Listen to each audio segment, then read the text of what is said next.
जय भीम, नमो बुद्धाय। मी तनुजा रायपुरे, वंचित बहुजन महिला आघाडी महानगर अध्यक्ष तथा नागपूर वर्धा गडचिरोली महिला जिल्हा निरीक्षक। आज लॉर्ड बुद्धा TV चॅनलने आज मला जी संधी उपलब्ध करून दिलेली आहे ते 16 ऑक्टोबरबद्दल बोलण्यासंदर्भाने, त्यासाठी सर्वप्रथम मी लॉर्ड बुद्धा TVचे खूप खूप मनापासून आभार मानते। डॉक्टर बाबासाहेब आंबेडकरांनी जी एक सामाजिक क्रांती घडवून आणली होती, जी क्रांतीची मशाल पेटवली होती, त्या क्रांतीला एक धम्मचक्र परिवर्तन दिन असं आपण संबोधत असतो। बंधूंनो, खरं तर आपण सर्वच जण असं मानतो की डॉक्टर बाबासाहेब आंबेडकरांनी 13 ऑक्टोबर 1935ला येवला इथे जी भीमगर्जना केली होती की मी हिंदू बनून जन्माला जरी आलो असलो तरी मी हिंदू म्हणून मरणार नाही। आणि ज्या वेळेस डॉक्टर बाबासाहेब आंबेडकरांनी बौद्ध धम्माचा स्वीकार केला 14 ऑक्टोबर 1956ला, आपण तेवढंच अर्धसत्य मानत आहोत। मात्र त्या 21 वर्षाच्या कालावधीमध्ये आपण हे मानतो की बाबासाहेबांनी बऱ्याच धम्माचा अभ्यास केला आणि त्यामुळे बाबासाहेबांनी त्या धम्माचा स्वीकार केला। मात्र हे कुठेतरी डॉक्टर बाबासाहेब आंबेडकरांच्या विचारावर अन्याय करणारं होईल किंवा त्याला न्याय देऊ असं होणार नाही। याचं कारण म्हणजे डॉक्टर बाबासाहेब आंबेडकरांच्या आयुष्याची सकाळ, म्हणजे ज्या दिवशी डॉक्टर बाबासाहेब आंबेडकर यांनी मॅट्रिकची परीक्षा पास केली आणि CK बोले सर यांच्या उपस्थितीमध्ये डॉक्टर बाबासाहेब आंबेडकरांचा जेव्हा सत्कार घेण्यात आला होता, त्या सत्कारामध्ये गुरुवर्य केळस्कर गुरुजी यांनी बाबासाहेबांना जे बुद्ध चरित्र दिले होते, त्या दिवशी त्या क्षणापासून बाबासाहेबांनी मनोमन विचार केला होता की या देशामधली जी असमानता आहे, उच्चनीचता आहे, ह्या विचारसरणीला मागे सारून बुद्धाचा जो विचार आहे, स्वातंत्र्य, समता, बंधुता या त्रय तत्वांचा मी स्वीकार करेल, जो समानतेची शिकवण देतो, जो समानतेचा उद्घोष करतो, अशा धम्माचा स्वीकार करेल। हे खरं तर बाबासाहेबांनी आपल्या आयुष्याच्या सकाळपासूनच ठरवलेलं होतं। आणि केळुस्कर गुरुजींनी दिलेले जे पुस्तक होतं बुद्ध चरित्र, ते बुद्ध चरित्र जेव्हा बाबासाहेबांनी वाचन केलं, ते वाचन केल्यानंतर बाबासाहेब अगदी अस्वस्थ झाले होते। बाबासाहेब ह्याच्यासाठी अस्वस्थ झाले होते की बुद्धकालीन समानता आणि आज समाजामध्ये असलेली असमानता, समाजामध्ये माणूस म्हणून माणसाला कुठे हात लावता येत नाही, पाणी पिता येत नाही, माणूस म्हणून आपण निसर्गतः जन्माला येतो। मात्र या समाजव्यवस्थेने आपल्याला नाकारलेले आहे की आपण एका शाळेत जाऊ शकत नाही, आपल्याला जगण्याचा अधिकार देखील नाही। इतकी विषमता ह्या विचाराने बाबासाहेबांच्या मनामध्ये काहूर माजलेला होता। आणि बाबासाहेबांनी ठरवलं होतं की बुद्धाच्या काळामध्ये जी समानता होती, जे शैक्षणिक स्वातंत्र्य होतं, ते आज कुठेतरी भरगडलेलं आहे। याला काय करावं ह्या विचाराने बाबासाहेब नेहमी अस्वस्थ असायचे। आणि ही अस्वस्थता घेऊन बाबासाहेब ज्या काळी अमेरिकेला गेले, परदेशामध्ये गेले, त्या काळी बाबासाहेबांनी बघितलं की परदेशामध्ये सुद्धा एक भेद दिसून आला। तो भेद असा होता की तिथे काळ्या आणि गोऱ्या लोकांचं विषमता पसरलेली होती। आणि बाबासाहेबांनी बघितलं की शूद्र म्हणून आज इथे काळ्या लोकांवर देखील अन्याय होत आहे। आणि ह्या अन्यायाने देखील बाबासाहेब अस्वस्थ झाले, कारण की आपण भारतामध्ये जर बघितलं, आपण भारतातली जी विषमता बघितली तर इथे शूद्र शोषित आहेत म्हणून त्यांना बडवलं जात होतं, पिटलं जात होतं. तर तिथे काळ्या रंगावरून त्यांच्यामध्ये वाद असायचा आणि त्या कारणाने तिथे ते बडवले जायचे. तर हा सगळ्या विचाराचा काहूर बाबासाहेबांनी बघितलं की ही विषमता नष्ट करायची आहे. ही विषमता नष्ट कशी करता येईल? या समाजामध्ये जी बरबटलेली विचारसरणी जोमाने वाढत आहे, ही विचारसरणी कशी नष्ट करता येईल याच्यासाठी बाबासाहेबांनी खूप असा प्रयास केला. आणि बाबासाहेबांना बुकर टी वॉशिंग्टन यांचं एक ग्रंथ बाबासाहेबाच्या वाचनामध्ये आला, अप फ्रॉम स्लेव्हरी. हा ग्रंथ बाबासाहेबांनी वाचला आणि ह्या ग्रंथ वाचनाने बाबासाहेब इतके प्रभावित झाले. त्या काळ्या लोकांचा जो उद्धार करता होता वॉशिंग्टन, त्याने लिहिलं होतं की जर काळ्या लोकांचा जर उद्धार करायचा असेल तर त्यांना शिक्षणाशिवाय कुठलाही मार्ग नाही. शिक्षणाला जर पुढे केलं तरच तो अन्यायाला प्रतिकार करण्याची क्षमता त्याच्यामध्ये निर्माण होईल. आणि म्हणूनच जेव्हा बाबासाहेब भारतामध्ये परत आले तेव्हा त्यांनी 20 जुलै 1924ला बहिष्कृत हितकारणीची स्थापना केली. आणि त्याचे बिद्रवाक्य होते की शिका, संघटित व्हा आणि लढा. म्हणजे जर तुम्हाला अन्यायाच्या विरुद्ध जर लढायचं आहे तर शिक्षण हा सगळ्यात मोठा मार्ग आहे ज्याच्याने माणसाची प्रगती होऊ शकते. आणि शिक्षण हे तथागताच्या काळामध्ये आपण बघितलं तर तथागताच्या काळामध्ये शिक्षण हे सार्वत्रिक होतं. माणसाला शिकण्याचा, जगण्याचा अधिकार होता. मात्र अलीकडच्या काळामध्ये असं व्हायला लागलं होतं की ब्राह्मणांच्या हातामध्ये जेव्हा सगळे काही रूल अँड रेग्युलेशन आले तेव्हा आपण बघितलं की शूद्रांना देखील शिकण्याचा अधिकार नव्हता. हे अधिकार फक्त काही ठराविक लोकांपर्यंतच गेले होते. आणि मग शिक्षणाची दारं बंद झाली. शिक्षणाची दारं बंद झाल्यामुळे आज माणूस पुन्हा मागच्या परिस्थितीमध्ये खितपत पडण्याचे निशाण दिसू लागले. आणि आपण हे बघितलं की बाबासाहेबांनी जो संघर्ष लढा केला होता, बाबासाहेबांनी जे बिद्रवाक्य दिलं होतं की शिका, संघटित व्हा आणि लढा द्या. लढा द्या म्हणजे काय? जी परिस्थिती आपल्यासमोर निर्माण झालेली आहे त्या परिस्थितीला मात करून जर आपल्याला पुढे जायचं असेल तर शिक्षणाशिवाय तरणोपाय नाही.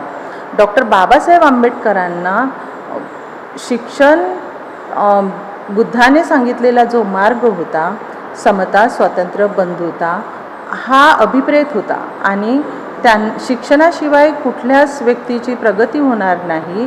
कारण की तथागताची ज्ञानगंगा या देशामध्ये आपल्याला निर्माण करायची होती. तथागताने जो मार्ग दिलेला होता समतेचा, ही समता प्रस्थापित करायची होती. आणि ही समता प्रस्थापित करत असताना जेव्हा बाबासाहेबांनी बघितलं की या देशामध्ये दिवसेंदिवस आपल्यावर अन्याय हे होत आहेत, मात्र अन्याय सहन करण्यापेक्षा आपण त्याला लढून संघर्ष करून त्याच्यातून मार्ग निर्माण केला पाहिजे. म्हणूनच बाबासाहेबांनी याच्यासाठी अनेक प्रकारचा सामाजिक लढे उभारले. आणि ह्या सामाजिक लढ्यातून आपल्याला प्रत्येक लढा हा आपल्याला काहीतरी शिकवून जातो. जसं आपण बघितलं की पाणी हे प्यायल्यात असो की ग्लासात असो त्याची पातळी ही सारखी असते. मग पाण्यासाठी सुद्धा आपल्याला संघर्ष करावा लागला. मात्र पाणी हे समानता शिकवतं. तुम्ही विहिरीचं पाणी घ्या किंवा तळ्यातलं पाणी घ्या, हे समान पातळीवर असतं. तर पाण्याचा संघर्ष देखील हा खूप महत्त्वाचा एक संघर्ष होता. मात्र ज्या मनुस्मृतीमध्ये आपण बघितलं की महिलांना जी नीचता दाखवण्याचा प्रयत्न झालेला आहे, हे देखील कुठेतरी बाबासाहेबांना मान्य नव्हतं. आणि म्हणूनच हळूहळू बाबासाहेबांनी हा संघर्ष पुढे नेण्याचा प्रयत्न केला. जेव्हा डॉक्टर बाबासाहेब आंबेडकरांनी 14 ऑक्टोबर 1956ला नागपूर येथे धम्मदीक्षा घेतली, त्याच्या अगोदर बाबासाहेबांनी समाजातल्या प्रत्येक लोकांना सांगण्याची सुरुवात केली होती की मी हिंदू धर्माचा त्याग करेल आणि बौद्ध धर्माचा स्वीकार करेल. तुम्ही याच्यावर विचार करा आणि तुम्ही देखील धम्मामध्ये येण्याचा प्रयत्न करा. मात्र बाबासाहेबांनी जेव्हा शब्द बोलले लोकांसमोर की मी बौद्ध धम्माचा स्वीकार करेल आणि हिंदू धर्माचा त्याग करेल, तर हे करीत असताना बरेच लोक बाबासाहेबापासून तुटले देखील, कारण की त्यांना हिंदू धर्माचा त्याग करायचा नव्हता. परंतु समाजामध्ये एक नवीन दृष्टिकोन घेऊन जर पुढे जायचं असेल तर ही मानसिकता, जिथे तुम्हाला माणूस म्हणून जगता येत नाही, ही मानसिकता सोडणं गरजेचं होतं. मी हिंदू म्हणून जन्माला आलो तरी हिंदू म्हणून मरणार नाही, हे बाबासाहेबाचं स्वप्न होतं आणि ते पुढे करण्याकरता बाबासाहेबांना तब्बल 21 वर्षाचा कालखंड देखील कालावधी लागला. आपण बघत आहोत की बाबासाहेबांचं वाचन करत असताना अशा काही गोष्टी लक्षात येतात की बाबासाहेबांनी अचानकपणे कुठलाही निर्णय घेतला नाही, तर त्याच्यासाठी ते हळूहळू सामाजिक मशागत करत गेले आणि ह्या सामाजिक लढ्यातूनच एक परिवर्तनाची वाट धरली. आणि जेव्हा डॉक्टर बाबासाहेब आंबेडकरांनी संविधान सदस्य म्हणून मसुदा समितीचे जे सदस्य झाले होते, तिथे डॉक्टर बाबासाहेब आंबेडकर जेव्हा आपला कच्चा मसुदा देखील तयार करत होते, तेव्हा तिथे ॲडव्होकेट पंजाबराव देशमुख तिथे आले आणि बाबासाहेबांशी चर्चा करायला लागले. तर बाबासाहेबांनी त्यांचा मानसन्मान केला आणि ते पुढे निघून गेले. बाबासाहेब आंबेडकर हे आपल्या लाखो अनुयायांसोबत बौद्ध धम्म स्वीकारणार होते आणि त्यासाठी त्यांची मानसिक तयारी देखील झाली होती. आणि बौद्ध धम्म हा आपल्या मातीत रुजवायचा होता. तथागताचं ज्ञानयुग जे या मातीमध्ये, या जगामध्ये, या देशामध्ये तळागाळातल्या समाजापर्यंत प्रत्येकाला शिक्षण हे मिळालं पाहिजे, कारण की अंधाराला चिरण्याचं धाडस जर कोणामध्ये असेल तर ते शैक्षणिक क्रांतीलाच आहे. या अंधारापुढे माणूस हतबल झालेला होता आणि या हतबलतेला दूर करण्याचा मार्ग डॉक्टर भीमराव आंबेडकरांनी ओळखला होता. हा मार्ग म्हणजे या देशातील लोकांना मिळणारे त्यांचे संविधानिक अधिकार. डॉक्टर बाबासाहेब आंबेडकरांनी संविधान लिहत असताना जेव्हा ॲडव्होकेट पंजाबराव देशमुख यांनी डॉक्टर बाबासाहेब आंबेडकरांची भेट घेतली, तेव्हा बाबासाहेबांनी त्यांचा मानसन्मान केला आणि त्यांना बसायला दिलं. आणि बाबासाहेब म्हणाले की दादा, हा कच्चा मसुदा आहे, तुम्ही याचं वाचन करा आणि यामध्ये काही कुठलं राहून गेलं असेल तर ते तुम्ही मला सुचवा. असं बोलून बाबासाहेब जेव्हा ॲडव्होकेट देशमुखांकडे जेव्हा तो कच्चा मसुदा देऊन बाहेर निघून गेले, तर त्यांनी तो मसुदा वाचन केला आणि त्याच्यानंतर बाबासाहेब जेव्हा परत आले तेव्हा बाबासाहेबांनी बघितलं की ॲडव्होकेट पंजाबराव देशमुख यांच्या डोळ्यामध्ये बाबासाहेबांना पाणी दिसलं. तर बाबासाहेब बोलले की दादा, तुमच्या डोळ्यात पाणी का बरं आहे? माझ्या लिहिण्यामध्ये काही सुटलं का? तर पंजाबराव देशमुख म्हणाले होते की बाबासाहेब, मी तुमच्याकडे माझ्या मराठा समाजाचं लिहा म्हणून मी इथे आलो होतो, मात्र त्याची तरतूद मी सांगण्यापूर्वीच केली. किती मोठा हा तुमचा दूरदृष्टिकोन आहे. म्हणजे बाबासाहेबांनी या देशातल्या प्रत्येक दलित, पीडित, शोषित समाजाला पुढे आणण्यासाठी आज संविधानामध्ये त्याची तरतूद करून ठेवली. बाबासाहेब हे दूरदृष्टिकोन ठेवून करणारे एक महान योद्धा होते, क्रांतिकारी होते. सामाजिक, धार्मिक अशा सर्व क्षेत्रातलं त्यांना ज्ञान होतं.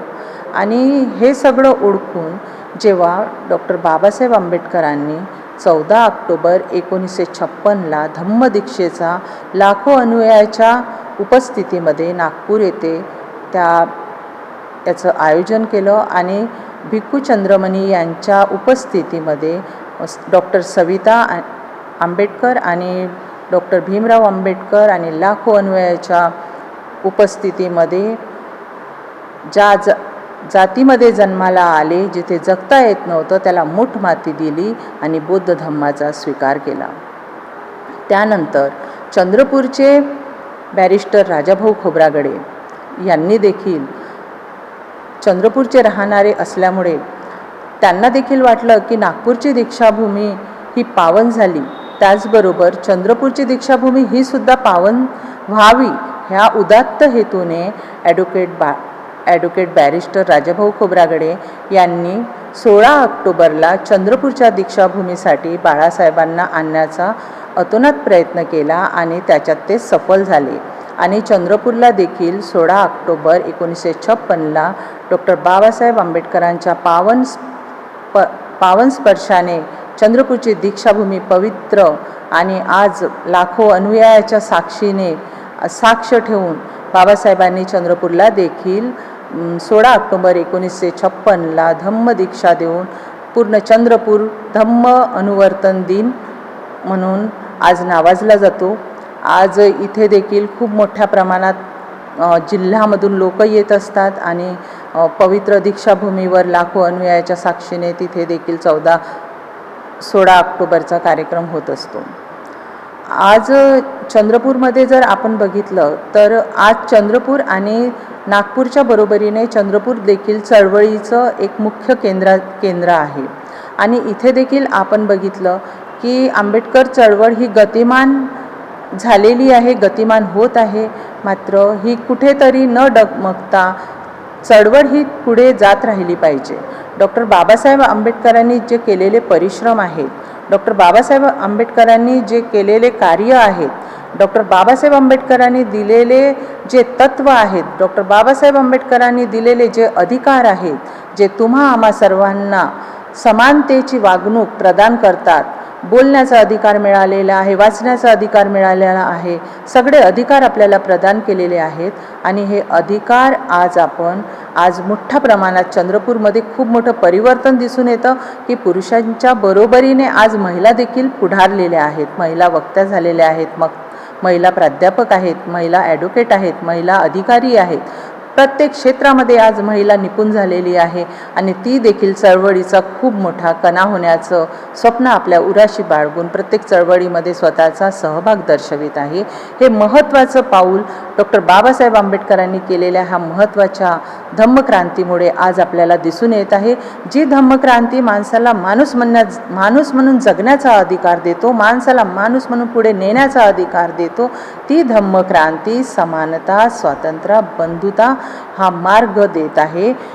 याच्यामुळे आज चंद्रपूरमध्ये देखील खूप मोठ्या प्रमाणात आपल्या अधिकारामुळे आज महिला भगिनी खूप मोठ्या प्रमाणात पुढे येत आहेत. आज इथे आंबेडकर साहित्यिक, आंबेडकर वाचक वर्ग खूप मोठ्या प्रमाणात आहेत आणि ही क्रांती अशीच तेवत राहिली पाहिजे म्हणून आज आपण याला प्रयत्न देखील केला पाहिजे.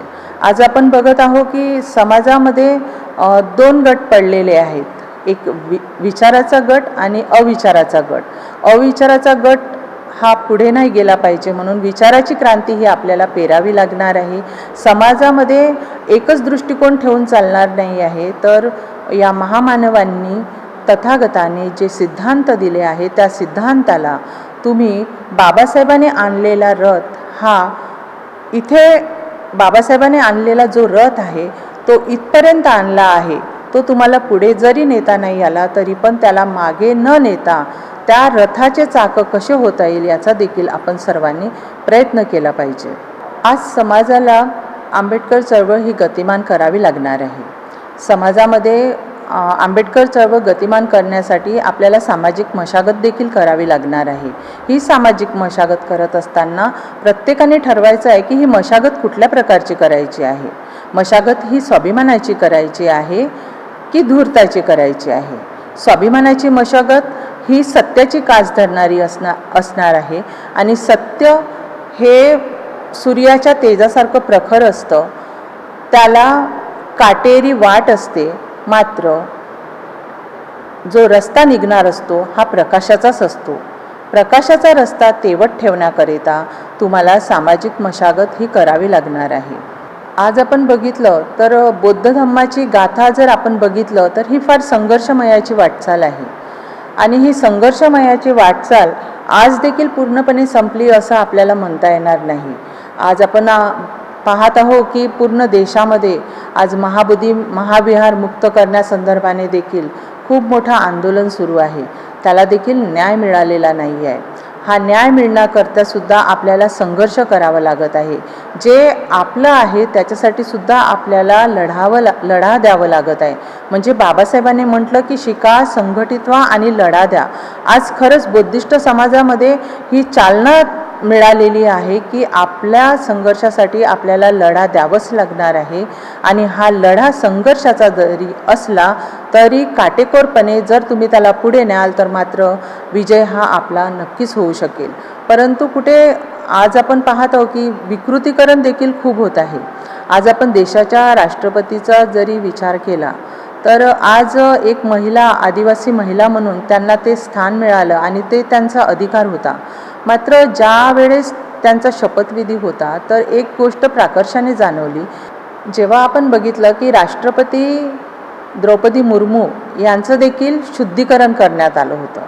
एक मानव म्हणून शुद्धीकरण हे संविधान विरोधी आहे आणि त्या देखील त्या स्तब्ध राहिल्या.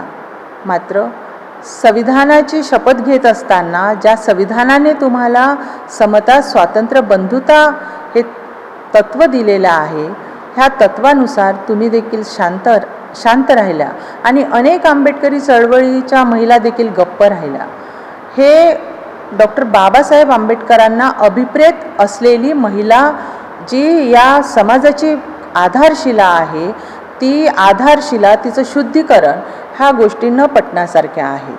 म्हणून डॉक्टर बाबासाहेब आंबेडकरांनी जे दिलेलं आहे न्याय, स्वातंत्र्य, समता, बंधुता, संधीची उपलब्धता, ह्या सर्व गोष्टीचा विचार करता भारी आपल्याला ह्या गोष्टी लक्षात येतात की बाबासाहेबांनी तथागताच्या धम्माचा पूर्ण अभ्यास करून तो धम्म संविधानाच्या माध्यमातून प्रत्येक जनमानसामध्ये रुजवण्याचा प्रयत्न केला आणि हा धम्म जो माणसाला सुकर अवस्थेत आणू शकतो असा हा धम्म डॉक्टर बाबासाहेब आंबेडकरांनी तमाम देशातल्या लोकांना, तमाम बांधवांना बौद्ध धम्म प्रदान करून, हिंदू धर्माचा त्याग करून, लाखो अनुयायाच्या उपस्थितीमध्ये बौद्ध धम्माचा स्वीकार केला, बुद्धाचा स्वीकार केला, बुद्धाच्या तत्वाचा स्वीकार केला आणि मानवमुक्तीचा एक नवा इतिहास रचला. ह्या सर्वाचे आपण आज 16 ऑक्टोबरच्या निमित्ताने आपण सर्व जनतेला हार्दिक शुभेच्छा प्रदान करूया आणि या बाबासाहेबाच्या संघर्षमय लढ्याला, हा लढा असाच रेटून धरून, हा लढा कुठेही मानवतेला काळीमा फासणार नाही अशा बाबी या देशामध्ये नाही झाल्या पाहिजे. अशा अनेक गोष्टीचा आपण विचार करून डॉक्टर बाबासाहेब आंबेडकरांनी दिलेली जे धम्मक्रांती आहे, जे धम्मक्रांतीचं चक्र आहे, ते तेजोमय होऊन सर्वांचं आयुष्य हे प्रकाशाने, उल्हासाने जीवन, त्यांचं सुखाची वाटचाल त्यांच्या आयुष्यात व्हावी असा हा बुद्धाचा मार्ग आहे आणि या बुद्धाच्या मार्गाचा स्वीकार आपण सर्वांनी केलेला आहे आणि हा धम्म याचं रक्षण करणं, संविधानाचं रक्षण करणं हे देखील आज प्रत्येक भारतीयाचं कर्तव्य आहे. आणि प्रत्येक भारतीयांनी एकच गोष्ट लक्षात ठेवायची आहे की मी प्रथमतः भारतीय आणि अंतिम देखील मी भारतीय आहे एवढे बोलते. आणि आज लॉर्ड बुद्धा चॅनलने जे मला बोलण्याची संधी उपलब्ध करून दिली त्या लॉर्ड बुद्धा चॅनलचे मी खूप खूप मनापासून आभार मानते. असाच आपण बाबासाहेबांचा रथ हा पुढे नेण्याचा प्रकर्षाने प्रयत्न करूया असं आश्वासन देते आणि आपल्या शब्दांना इथे विराम देते. जय भीम, नमो बुद्धाय. आप देख रहे हैं लॉर्ड बुद्धा टीवी.